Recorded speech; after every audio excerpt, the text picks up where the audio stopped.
Alright, it's time for more Lakers talk. These are probably some of my least watched videos. No one cares what I have to say about the Lakers. Anyways, or what I have to say in general. My only videos that get any kind of views, I've noticed, are gun reviews. Even my tech reviews don't do very well. But gun reviews, I don't know. There must not be as many of them not as much competition, because they seem to do better.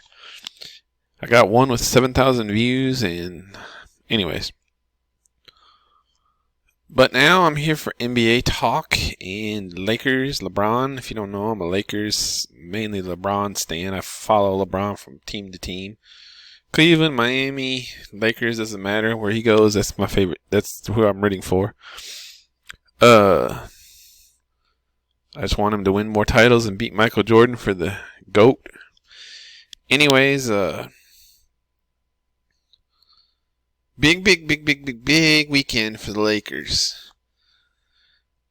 Now, the Lakers have had a fantastic season, and they've had a great record all season. But it's been a little odd because it didn't feel like 60 games in, it did not feel, that's 3/4 of the season, it really didn't feel like we'd proved anything. And the reason for that was we had not beaten the Clippers. We were 0-2 against them, or the Bucks. We were 0-1 against them. So people just didn't quite believe us, and the most high-profile games we played were against the Clippers. That's where all the national attention was focused on us, and we went out and lost twice. And there's a lot of people in the media that don't like LeBron, so they go against whatever team's LeBron on, and they pick the Clippers, like Rick Bucher, Skip Bayless, go on down the list of LeBron haters. 90% of the media. And Bill Simmons. So yeah, there was this sort of feeling that the Clippers were just a better team. They're deeper, stronger, just better, more powerful, more physical. I remember a couple NBA players mentioned that the Clippers just got more dogs, meaning players, I guess, like Kawhi that have a bad attitude, Montrezl Harrell, tough, mean, big, Well, all season long I'd never bought that, and I'm always attaching a lot of importance to the regular season. There's one thing that you could characterize me by, it's that I think the regular season is consistently underrated. I don't buy this. This is why I personally think very highly of the Milwaukee Bucks.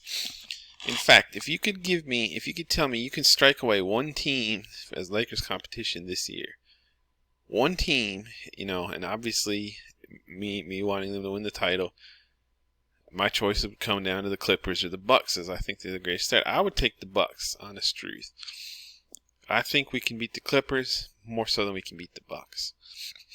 Anyways, on to what's going on. I guess this weekend the Lakers finally got our signature wins. We went at home over the Bucks, and we won technically on the road against the Clippers. In the same weekend, 2 days, Friday and Sunday, man, the scene of the NBA just changed.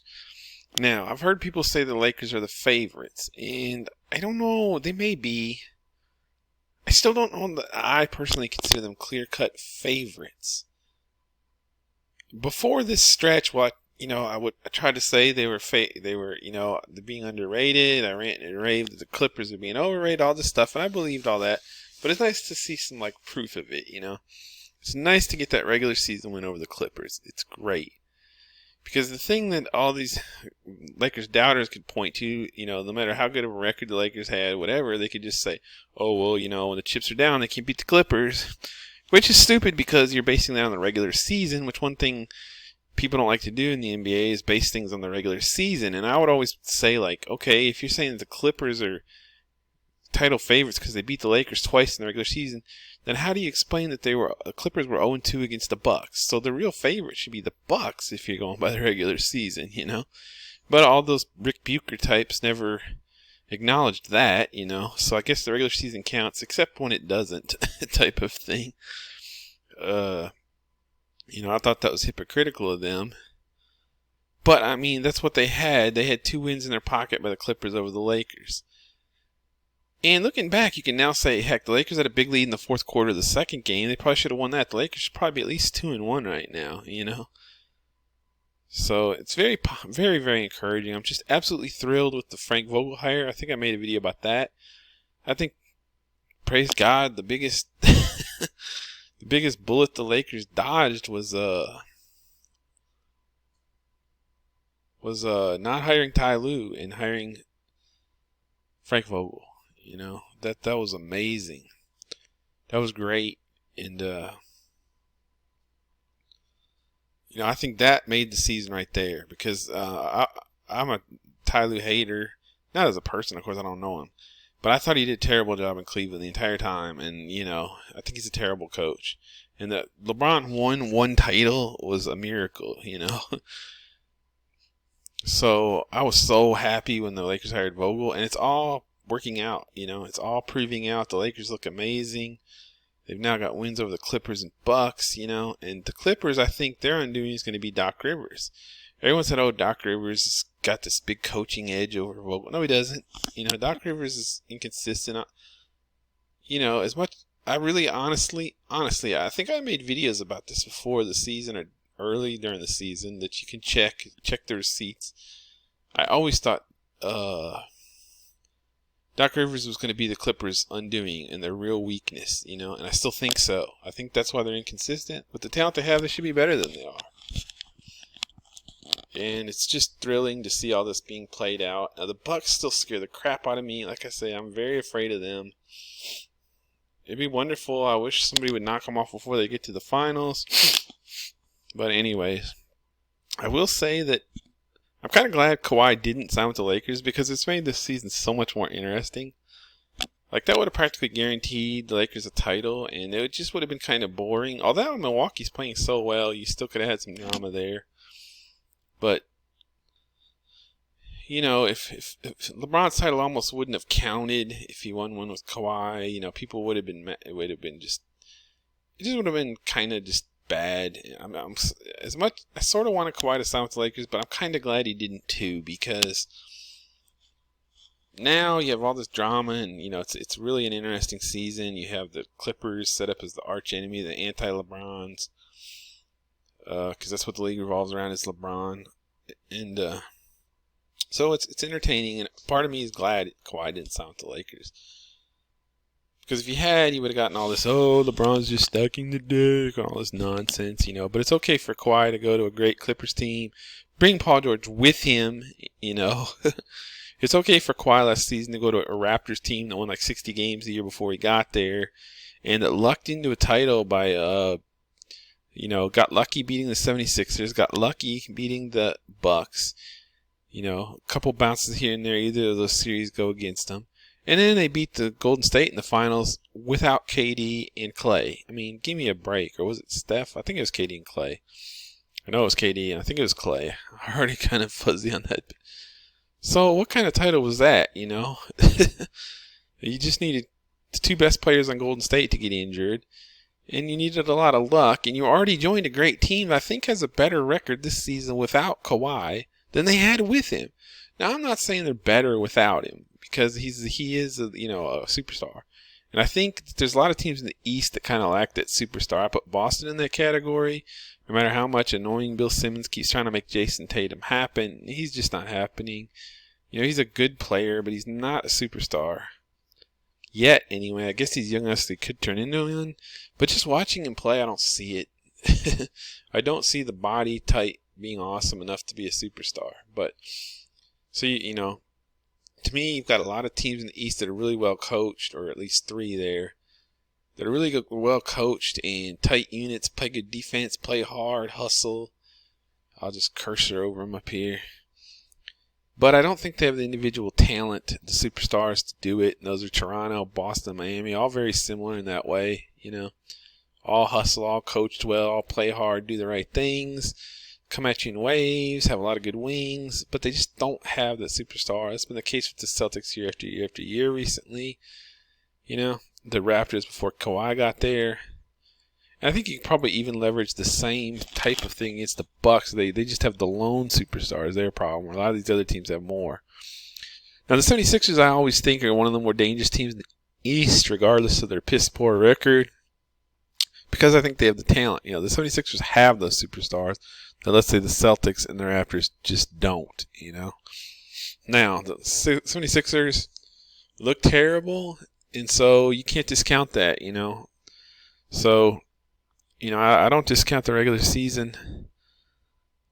So, if you were to tell me, well, show me the receipts. Philly's 38-26. They're 6th seed, I'd have to say, hey, there's something to that. But I still think that, like, they may have the second best chance of winning the East just because of the pure talent on there. I always think that about them. And another team I kind of always think that about is the Rockets, regardless of what the standings say and this and that. To me, they're the team that maybe rises a little above some of the other second-tier teams. They're kind of the 76ers of the West. I keep a wary eye on them. But so that's what I think there. The race for regular season best record is pretty much over. The Lakers are now up by 6.5, 7 in the loss column, with 20 to play for the Lakers. Yeah, it's virtually over. Man, I just couldn't be more thrilled. It's just a weekend that changed the NBA. Now, my personal opinion, like I say, I could see, I don't know what I thought.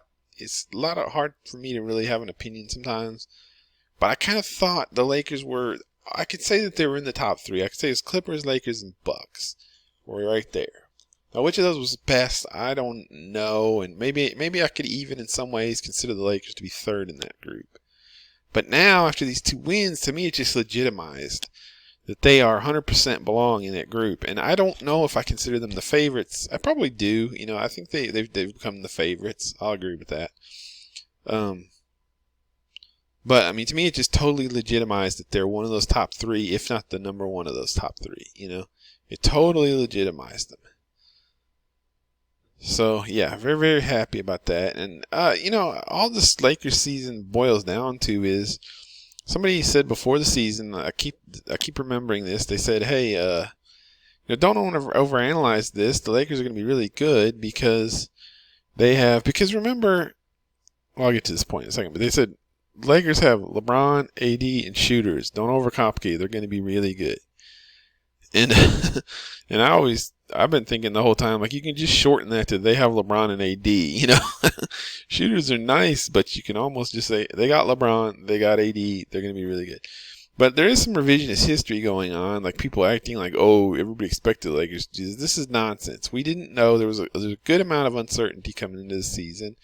And I think, remember, LeBron was injured most of last year. I think AD's never really been on really winning teams. You didn't know. So people now, a lot of them are going to act like, oh, it was a fait accompli. Of course we expected the Lakers to be here in the regular season. No, you didn't. No, we didn't. 90% of the pundits I saw on national TV were picking the Clippers. Maybe not to win the regular season record, but to win the playoffs for sure. So to act like you saw this coming, I think more people thought the Clippers were going to have the best regular season record than the Lakers. So like I said again, don't lie about this, Lakers were not expected to be this good. What else we got? I guess there's an outside chance that we could now beat the Bucks for the first record. I think we're best record. I think we're 2.5 back now, something like that. Let me think. Yeah, 2.5 back. 4 in the win column, 1 in the loss column. 2.5 back, and the Bucks don't have Giannis.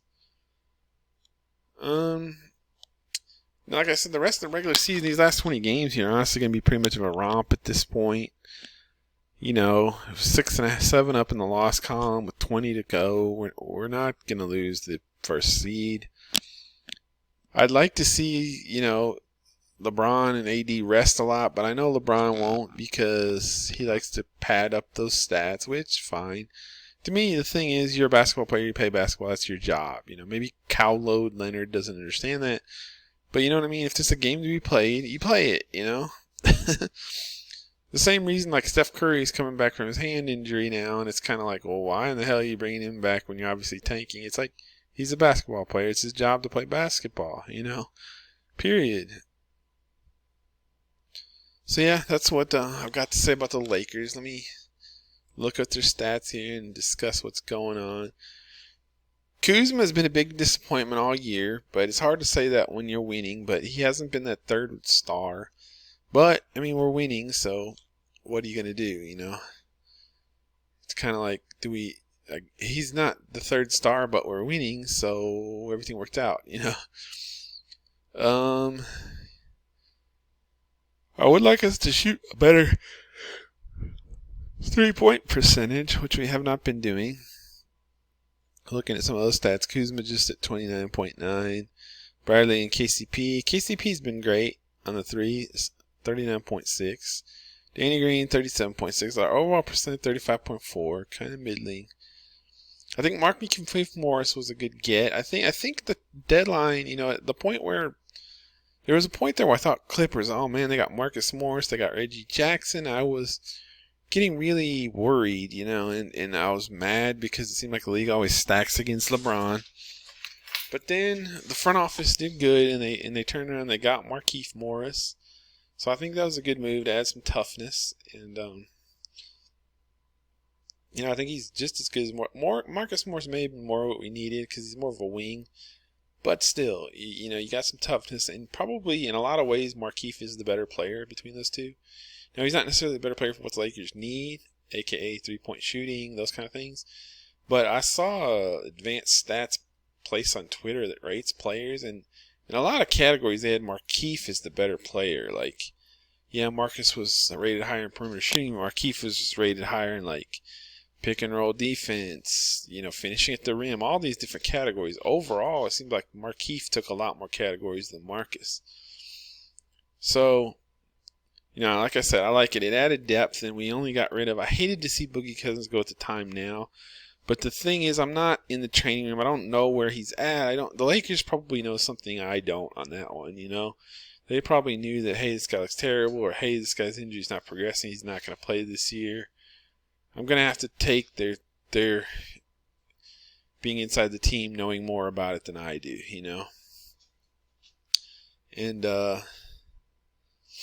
so, yeah, getting rid of a guy who contributes nothing to a guy in Markieff who, as part of the rotation and is at least an average player.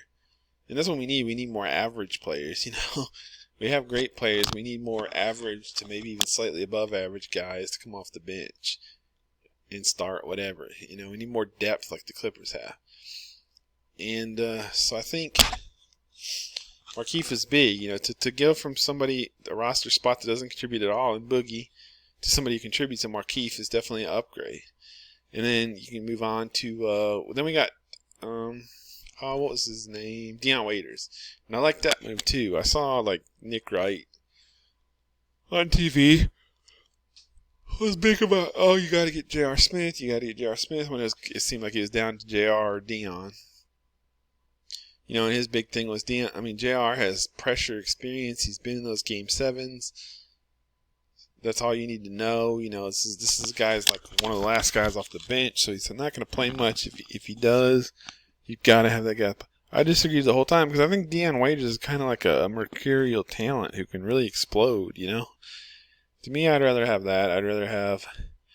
Neither of those players are exactly what the Lakers needed. We needed a Robert Covington type, but they'll help, I think Dion Waiters was the right sign over J.R. Smith. And that's another case of where we're not at the workouts, so it's quite possible / probable that J.R. Smith didn't look good in his workout, We don't know that, so yeah, now Rondo's been a problem, but I don't know what to do about it. They're not going to play Caruso more, I don't think. Now here's what I'm hoping, though, two things. I'm hoping for playoff LeBron. People forget that playoff LeBron's like a thing, and then he cranks it up in the playoffs.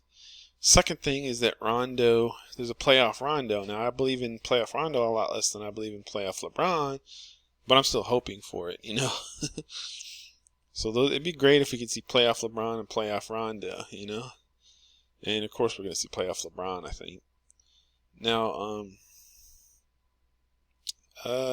another thing I wanted to shout out was I really like how physical this team is. And I think that's something that people aren't giving us credit for. They want to paint the Clippers as the big physical bullies and all this. When we got Anthony Davis, and LeBron James. LeBron James is 6'8", 270, When you got Anthony Davis, he's huge. When you got some tough guys like Avery Bradley, even Danny Green, you got Dwight and JaVale. You got some tough guys there, and you're not backing down from anybody. And we out-muscle, out-physical a lot of teams, and nobody gives us... I don't see much talk about that, but, look what we did to the Clippers. We play them so tough, we play them so physical, It's great to see. It's great to see Anthony Davis winning and doing great, I love it. I knew he had it in him. And I think this team's going to get way better in the playoffs because where we're weak right now is those minutes where LeBron doesn't play. Because LeBron is just so integral to the offense of any team he runs. Like it was this way in Cleveland too. The team's terrible without him, type of thing. Because he's so, the team depends on him for everything. Because he's the point guard. He's always got the ball in his hands. So when he's gone, it's like nobody knows what to do, kind of, or something. And Rondo is just a weak backup, isn't the other problem, which is why Reggie Jackson might have been a good sign. The thing about Reggie Jackson is he's got a bad attitude, and I think that doesn't matter. I think that, he could hurt the Clippers by having a bad attitude. He really could. And I think it's possible. I think there's something to that. You don't want bad attitudes on your team, and I think Kawhi is a bad attitude. I really, really do think that. They've rehabilitated his image so much because he won a title. That doesn't mean he's a good person, Everything I've seen, I don't like him. I think he's not a nice guy. I think he's a bad character guy. I really do. I don't care that he won a title. Most people are just going to be, oh, he won a title, so now he's a nice guy and everybody likes him. And, we're going to pass around little gifts, which is what it do, and act like he's cool. No, he's still dumb and he's still sorry, in my opinion, Like, the way he did the Spurs and the way he acted, I think was terrible. The way he acts in general, where he's just very surly and doesn't like to talk to the media and stuff, I don't like it. And then the way he punked the Lakers and the way he doesn't like LeBron, my favorite player, all that stuff, I think he's a bad character guy. The way he load manages, which is just lazy, let's be honest. Now, I honestly thought he probably had like a degenerative knee condition, but he keeps being fine, so I'm going to have to, after a year or two here, I'm going to have to give it up. I don't think he has a degenerative knee condition. I think he's just lazy. He just doesn't want to play every game because he's lazy. And more people need to call him out on that. And I think it's ridiculous how LeBron misses a game once in a while for like a sore groin. We're talking like 2-3 times a year. Look, we played 62 games and LeBron's played 59 of them. Give me a break, And it's, LeBron's load managing. No, he's not.